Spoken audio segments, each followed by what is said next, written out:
We're going to get into like a little bit more, oh, there we go, so you can see me. We're going to get into a little bit more of a advanced topic here. I made a video talking about me and my uncle, which was like that major pentatonic highway. And in that video, I said I would talk about how to solo over the chord changes that happen in that song. So most of the entire song is literally just G to E minor. But then for the turnaround at the end of the chord progression, it goes to an A, G, B7, E minor. And when those chords come by, to play over them accurately and service the song, you have to kind of change your mindset away from just staying in a modal center of G major. And in this video, I want to show how to think about that. And it's also going to explain a little bit how to get a sound like this. You know, if you're in like a G pentatonic, that might be a little kind of more major sound or minor sounding, which just sounds a little bit more straight ahead to get something like this.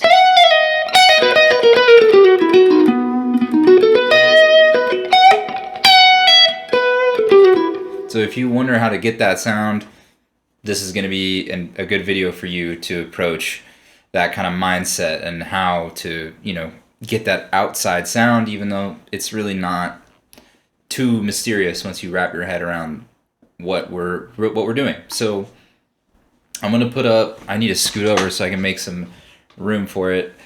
I'm going to put up the scale that I talked about in the other video, right? It's just that major. And then, you know, for the entire fretboard.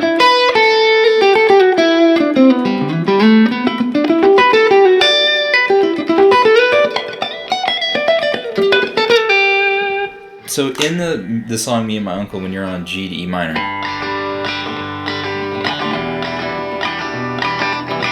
that's the scale you're going to be using over that part. You can still be using it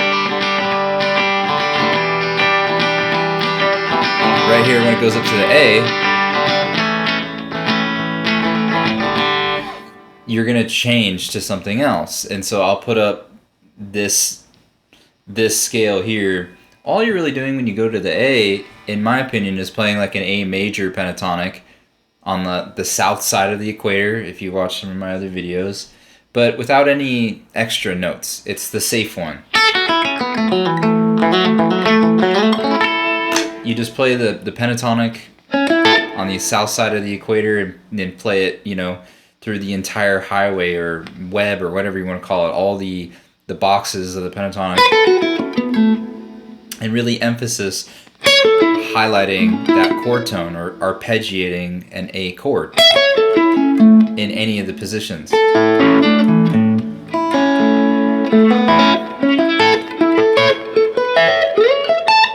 So it's just literally playing an A and having that A major pentatonic.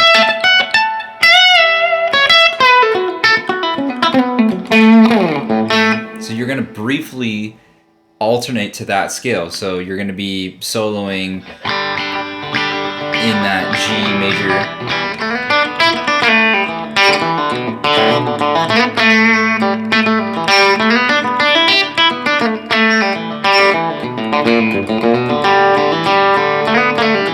And then you go up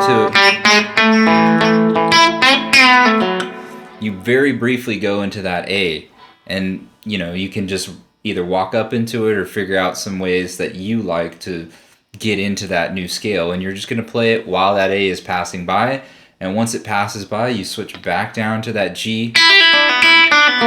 You just go back. So, you know, you're in your scale.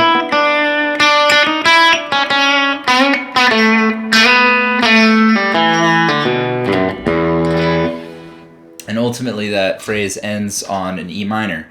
But before the E minor comes, there is a B7. So when the A comes, you shift to an A, and then you kind of revert back to the G, but it immediately goes to a B7. So what do you do when the B7 comes? You can do the same thing with the A, however, you're not going to be playing that kind of B major pentatonic sound like we did with the A. going from a G, which is its relative minor is E minor, so a G major, E minor. If you're in an E minor and you go to a B7, it kind of has this dark, almost Phrygian kind of Arabic, you know, or Spanish flamenco thing, right? And so we want to highlight that sound. Playing a major sound over that type of harmonic meshing just doesn't make sense, in my opinion. When you're playing the G major up to an A, you know, going from a makes sense. But if you were to play some type of, you know,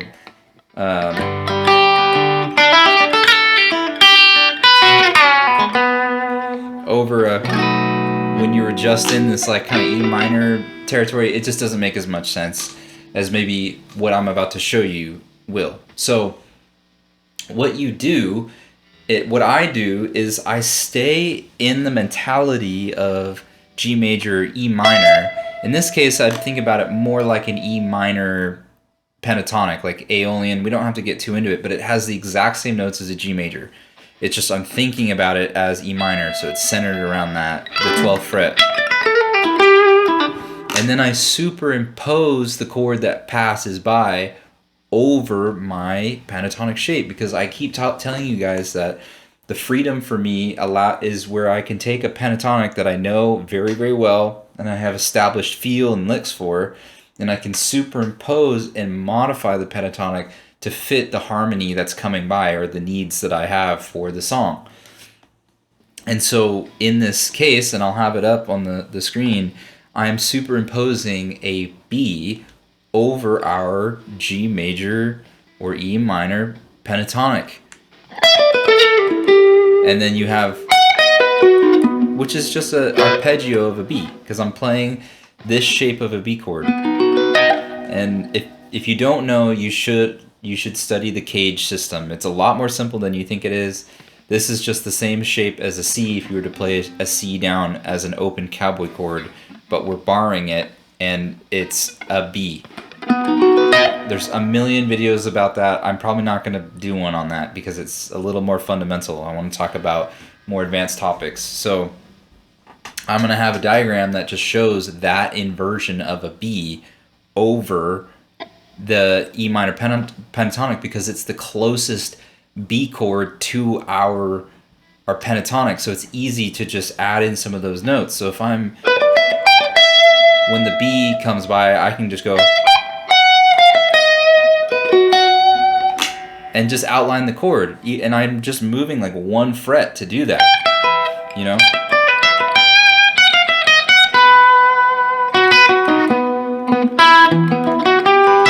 Right? If I literally just play an arpeggio for an E minor and then do a B after that, you can hear the sound. And I'm adding one extra note in there, but still. And that actually, this needs a whole video in itself, but that is a great practice. If you know all your diatonic chords, right, and you can play them like that, can you arpeggiate them all the way? Let's see, I just messed up.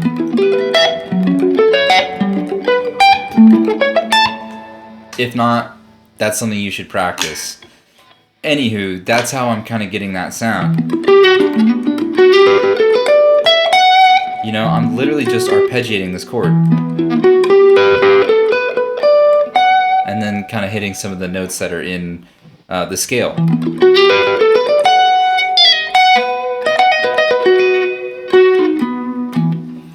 So that is like the one position. I think that's the simplest way for me to show that I'm literally just transitioning from like this G major, E minor sound, because I view them kind of as the same thing in this context, and I'm slightly shifting to a B, and I'm thinking, okay, a B is happening here, so I can hit chord tones and it totally works, but I also want to hybridize with the scale that I was just using to come up with some more intelligent licks, and it becomes this like hybrid scale, which I'll put up, which is like what I just said. It's literally just a B arpeggio, a B chord, superimposed into that G major E minor pentatonic, and it creates this kind of hybrid scale, and those are the notes that I'm thinking.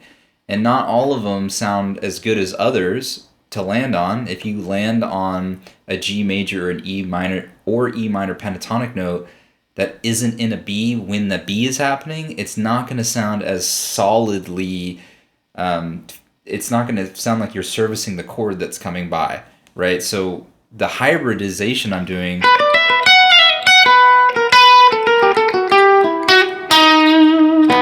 I'm trying to hit the notes that are in a B, but I can use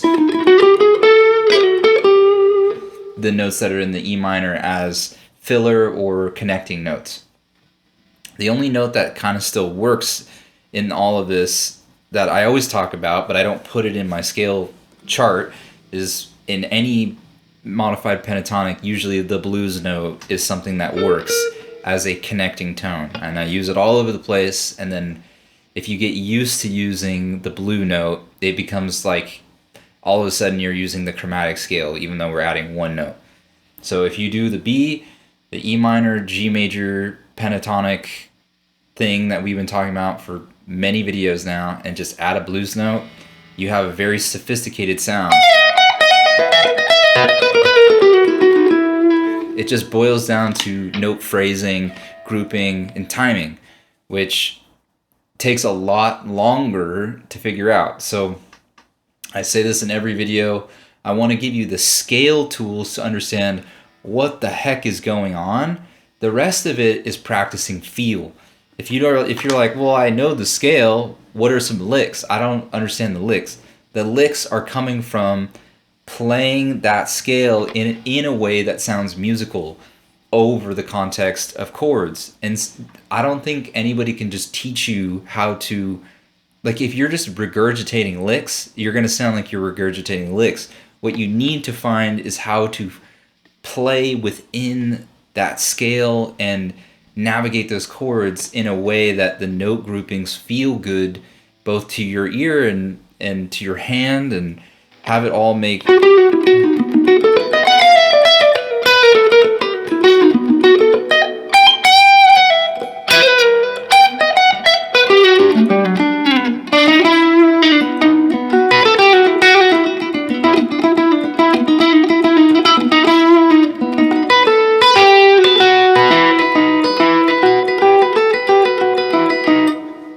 some of those licks that you probably have heard, those licks, is literally me just playing the top of a B and going down through a scale and then going back up to the B. So it'd be like B, note, B, another note, B, another note, B.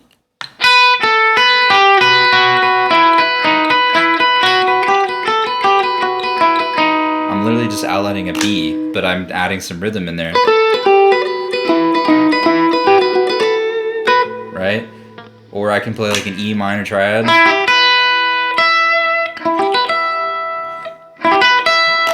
And then I know that this is the B, right?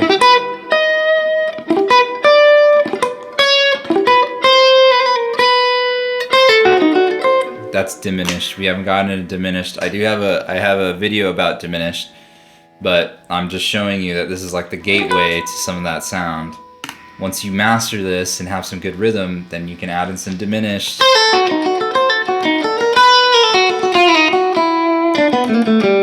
So all of this stuff is happening in my head only when that B rolls by for like one measure.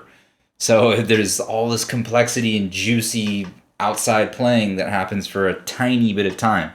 Most of this chord progression is in G major or E minor.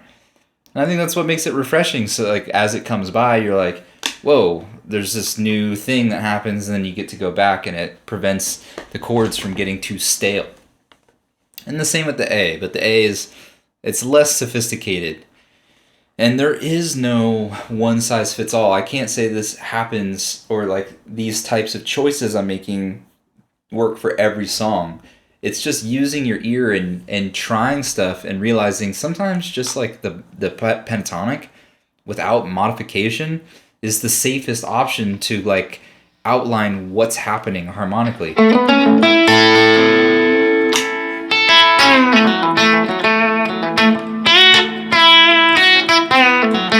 And plus it's only going by so fast that you can't really get sick of it because you're playing like, 1 second before it's gone, But then other times you have to kind of use your ear to realize like, all right, something else is happening here. And we can try to work on that together. But I'm going to just play over the chords so I can talk about, what I just talked about in context of music and try to keep it as digestible and short as possible. So this is all the E minor, G major pentatonic.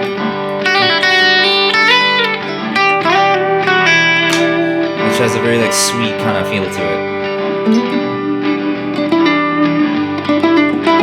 A, G, B, and then back to G. I'm getting messed up between the E and the G and the B. It's all they sound the same. So this is that G.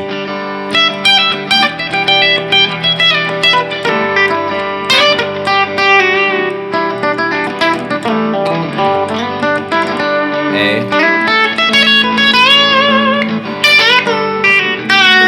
B, and then back. I'm having a hard time saying G, but G comes after the A for a brief amount of time. So it's like G, E minor, and then it goes to A, back to G, to B, and then back to G again. I'll try one more time to call it out as it's happening, and then I'm just going to play so you can hear what it sounds like. So E minor, A, E minor, B, and then E minor again, G. E minor, G, same thing. Okay, I'm gonna play.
There, I'm just adding in that blues note.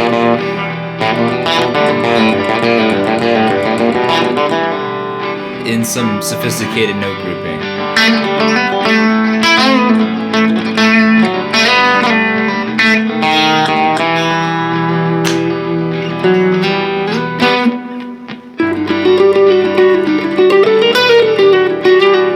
And like you can add in some of those notes that are in the B and make it more chromatic feeling at any time. You just can't land on them. They sound kind of weird. You have to use them as passing notes. But when the B comes around, then you can land on them. But when we're not on B, you use them as passing notes.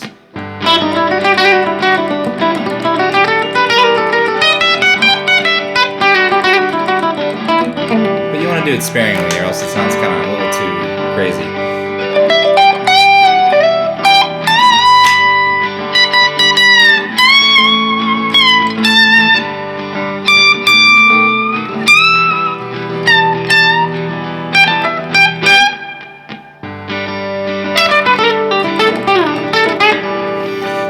Really in a flow state.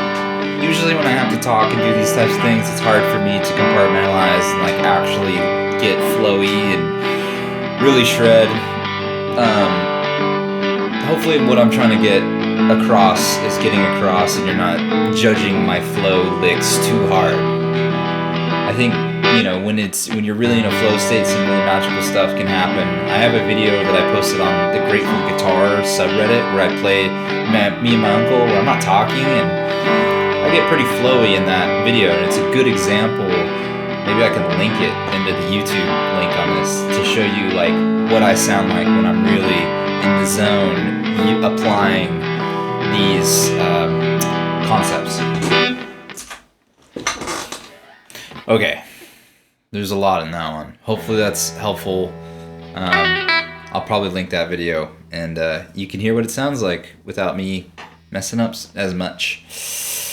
Okay, good luck.